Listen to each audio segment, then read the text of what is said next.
My multi-millionaire father asked why. I walked 3 miles in a thunderstorm just to see him. I looked him dead in the eye and said, "Your son-in-law gave my car keys to his mother because she decided I needed to be controlled this week." My father's social mask didn't just slip, it shattered. He didn't know that for 3 years. I'd been playing the janitor in my own marriage, hiding the fact that my husband's family treated me like street garbage. They thought I was a ghost with no resources. They didn't know that my father is the architect of the very bank that holds their mortgage. While my mother-in-law is out joyriding in my car, my father is currently executing a permanent foreclosure on her entire life. In 60 seconds, the powerful boss of the family is going to find out what happens when you try to control the daughter of a sovereign she didn't know was watching. The sky over my father's estate was a bruised purple, reflecting the medical shock of the exhaustion deep in my bones. I stood at the iron gates, my clothes clinging to me like a ghost of the woman I used to be. Every step of the 3-mile walk had been a surgical strike against my pride, the rain washing away the social mask I had worn for 3 years to hide the rot inside my marriage. When the security cameras caught my face, the gates hissed open, a sovereign welcome I no longer felt I deserved. My father, Arthur, was standing on the porch, his executive package robe wrapped around his broad shoulders. As I walked into the light of the porch, the medical shock on his face was instantaneous. He looked at my soaked shoes, my trembling hands, and the ghost of a bruise on my wrist where my mother-in-law, Beatrice, had grabbed me this morning. "Maya," he whispered, his voice a resolution of pure concern. "Where is your car? Why didn't you drive?" "It's a torrential downpour." I let out a dry, hollow laugh, a mirror paradox of the happy daughter he thought he had raised. "I couldn't drive, Dad. Beatrice took my keys. She told Mark that since I didn't respect her authority regarding the guest list for her gala, I needed to be controlled like a child." The silence that followed was a permanent foreclosure on my father's patience.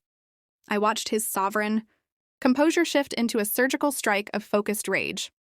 He had always been the architect of our family's peace, but I could see he was now becoming the architect of a very different resolution. "She took your car?" he asked, his voice low and dangerous. "The car I bought you for your birthday? The car that is in your name?"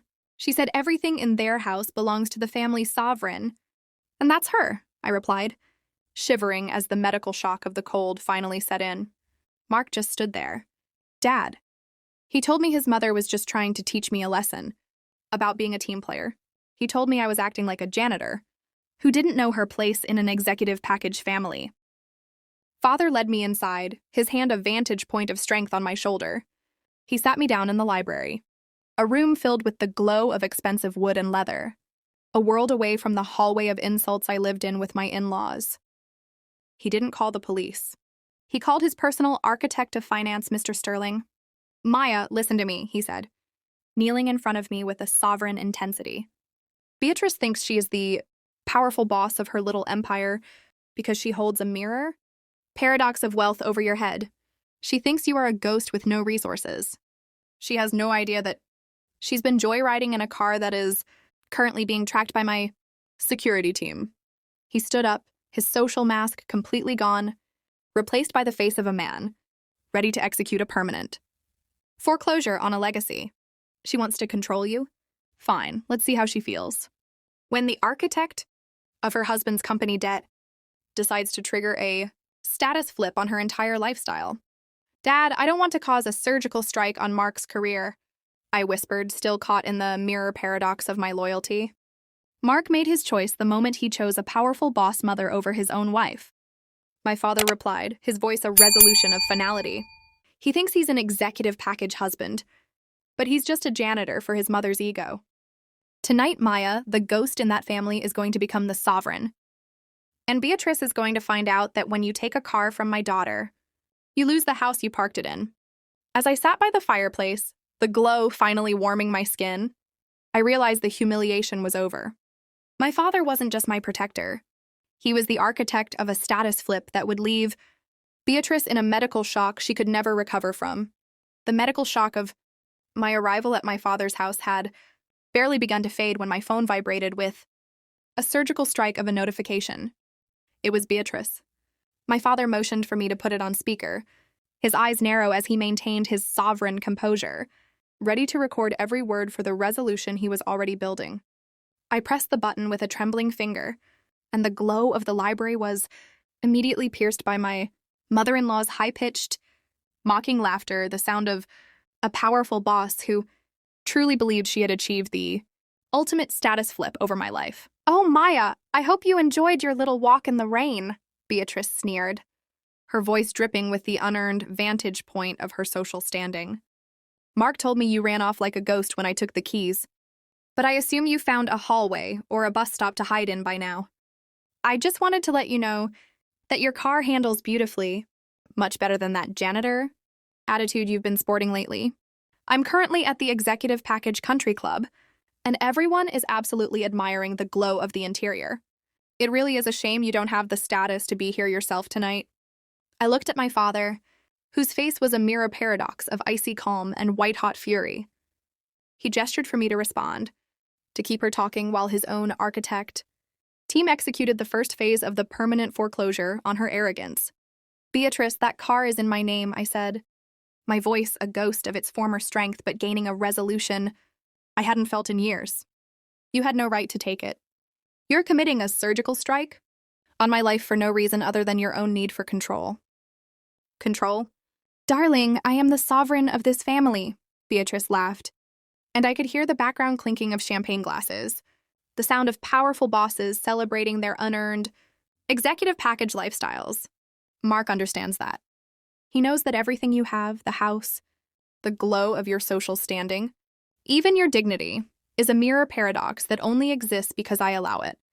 You're just a janitor we brought in to keep the house clean and produce an heir, but you failed to show the proper vantage point of respect. Consider the car a permanent foreclosure on your independence until you learn to act like a member of this executive package dynasty." My father leaned forward then, his voice a surgical strike that cut through her laughter like a blade. "Is that so, Beatrice?" The silence on the other end was a medical shock of its own. Beatrice's breath hitched, the glow of her evening suddenly flickering as she recognized the sovereign tone of my father, a man whose vantage point in the financial world she had spent years trying to impress. "Arthur?" she stammered, her social mask beginning to crumble in real time. I didn't know Maya was with you. We were just having a little family resolution. Nothing for you to worry about." "Oh, I'm worried, Beatrice," my father said, his voice a resolution of absolute finality. "I'm worried that you've mistaken my daughter for a janitor. You can bully into submission. You think you're a powerful boss because you hold the keys to a car I paid for? Well, I'm the architect who just realized your husband's development firm is currently 60 days delinquent on a surgical strike of a bridge loan held by my primary trust. No, it's a status flip." "Beatrice," my father replied, standing up and looking out the window at the rain, his sovereign silhouette reflecting in the glass. "You wanted to teach my daughter a lesson about control? Fine, I've just instructed my team to initiate a permanent foreclosure on your husband's executive package credit lines. By the time you finish your drink at that club, your card will be a ghost, and the valet will be handing that car back to a janitor, me." He hung up before she could respond, leaving the mirror paradox of her arrogance to shatter in the silence of the library. The medical shock was over. The surgical strike had been executed, and the architect was finally taking back the vantage point Beatrice thought she owned. The medical shock of the disconnected call left a heavy, charged silence in the library, but it was quickly broken by the frantic surgical strike of my husband Mark's incoming call. My father signaled for me to answer, his sovereign expression remaining as cold as the rain outside. Mark didn't start with an apology. He started with a mirror paradox of desperation and anger, his social mask completely dissolved by the news he had just received from his father's office. "Maya, what did you do?" Mark roared, his voice sounding like a ghost of the man I had married. "My father's executive package. Accounts just got flagged for a permanent foreclosure review, and the bank is pulling our development vantage funding. My mother is stuck at the club because her powerful boss credit cards were declined in front of the entire board. Tell your father to call off this surgical strike immediately. This is a family matter, not a financial war." I looked at my father, who sat like an architect watching his blueprint come to life. It stopped being a family matter. Mark, the moment you let your mother treat me like street garbage and take the keys to my own life. You stood there and watched her execute a status flip on my dignity, telling me I was just a janitor in your dynasty. Now the architect of your family's actual wealth is simply showing you the resolution of your choices. Maya, you don't understand the medical shock this is causing, Mark pleaded, his voice shifting from a surgical strike to a pathetic whimper. If those loans aren't reinstated, my sovereign position at the firm is gone. We'll lose the house. We'll be in the hallway of bankruptcy. My mother was just trying to keep the glow of the family image intact. She didn't mean to trigger a permanent foreclosure on our lives. My father took the phone from my hand, his voice a sovereign roar that silenced Mark instantly. Listen to me, you ghost of a man. You think your executive package life was built on your family's talent? Your father's firm has been a mirror paradox for 5 years, surviving only because my secret power, a sovereign trust, Maya doesn't even know.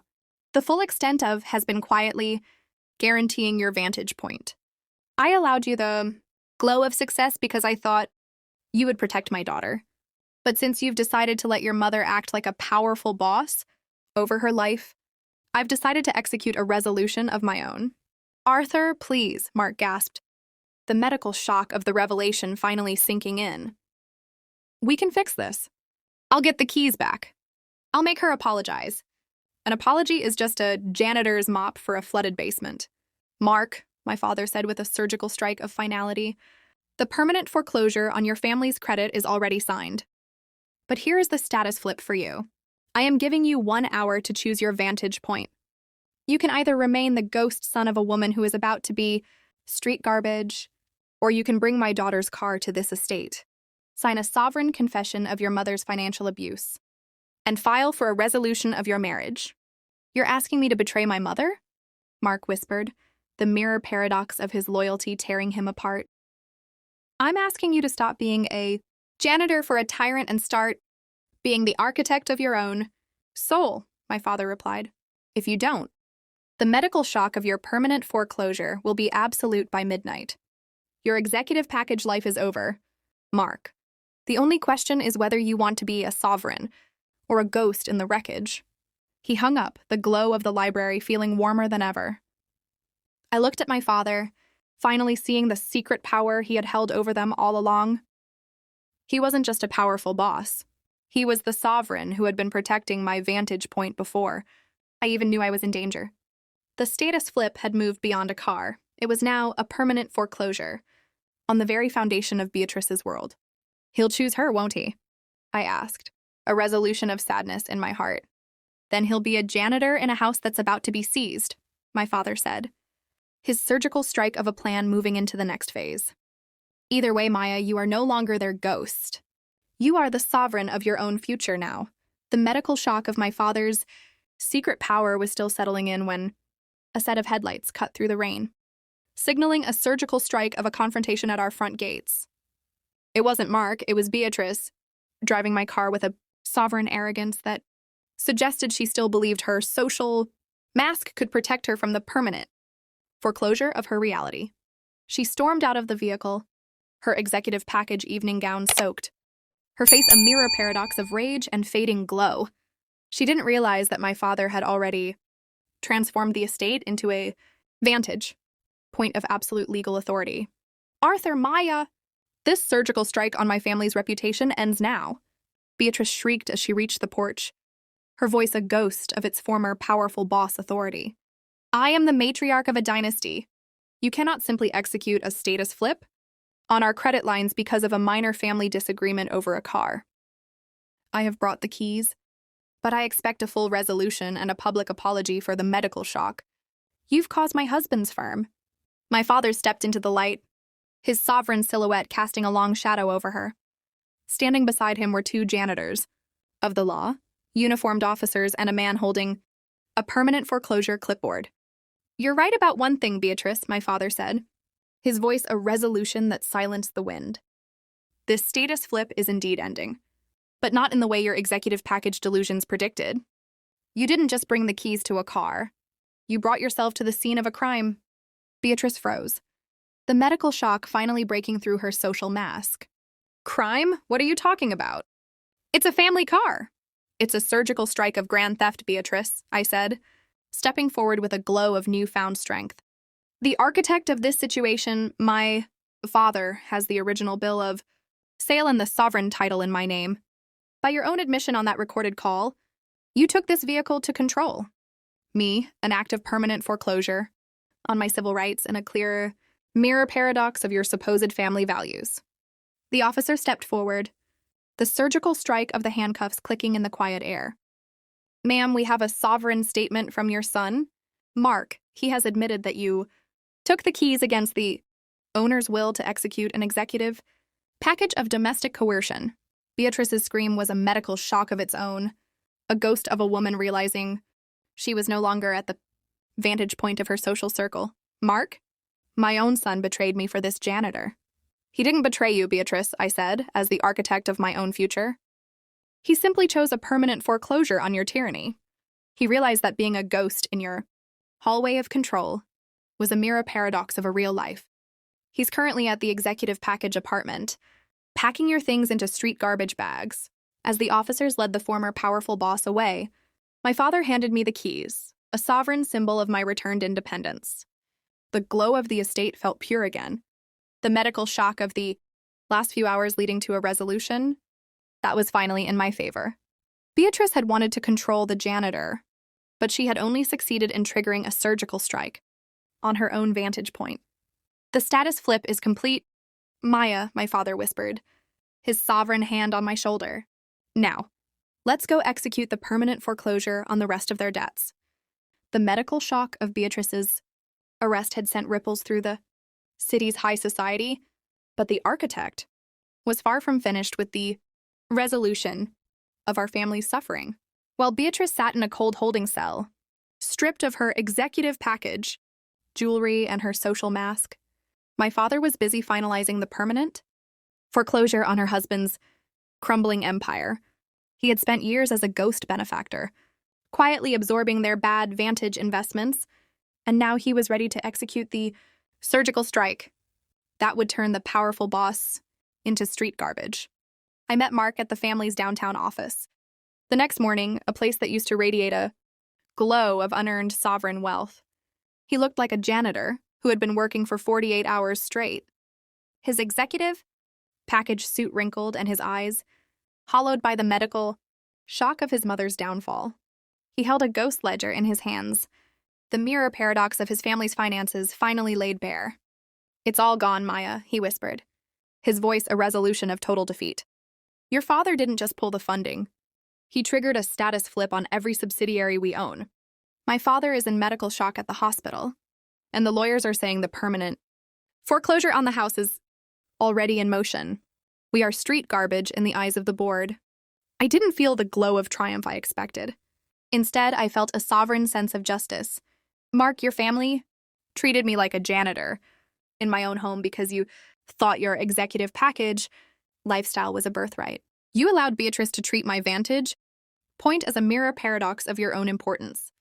You didn't realize that the architect of your success was the very person you were trying to control. I know, he said, the surgical strike of the truth, finally cutting through his ego. But what about the resolution? Can we save the house?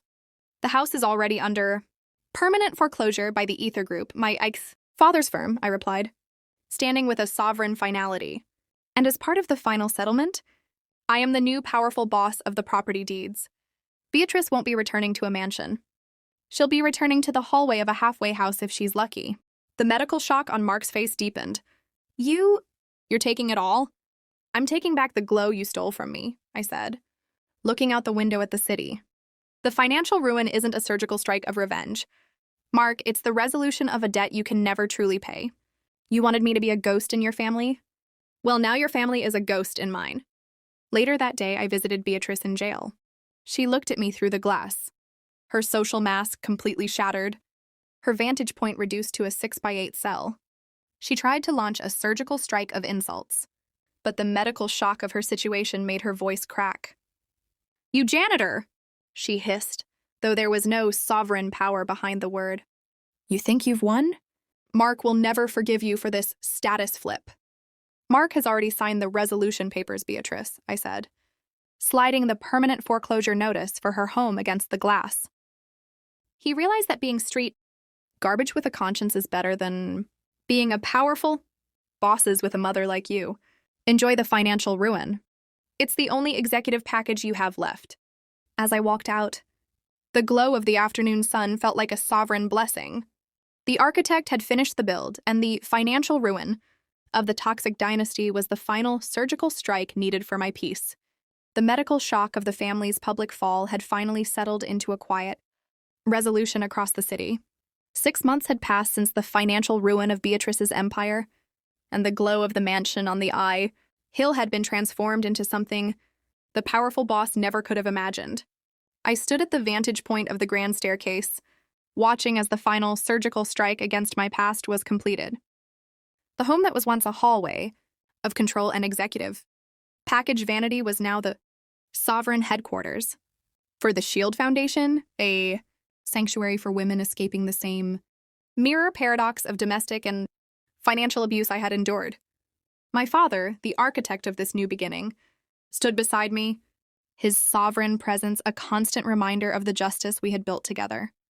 The permanent foreclosure on their name is complete. Maya, he said, looking at the plaque near the door. The sterling name is gone from these walls, replaced by a glow that actually helps people. I had allowed Beatrice one last surgical strike of a visit, not as a guest, but as a witness to the status flip. She arrived in a taxi, her executive package, wardrobe replaced by the worn clothes of a janitor who had spent her life savings on a failed legal defense. As she stepped onto the gravel, the medical shock of seeing her former kingdom turned into a resolution for the marginalized was visible in the way her hands shook. You turned my home into a janitor's charity? Beatrice hissed, her voice a ghost of the powerful boss authority she once wielded. This is a surgical strike on my dignity. I was the sovereign of this city. You were the architect of your own permanent foreclosure. Beatrice, I said, walking down the steps with a sovereign calm. You thought you could treat me like street garbage because you held the keys to a car.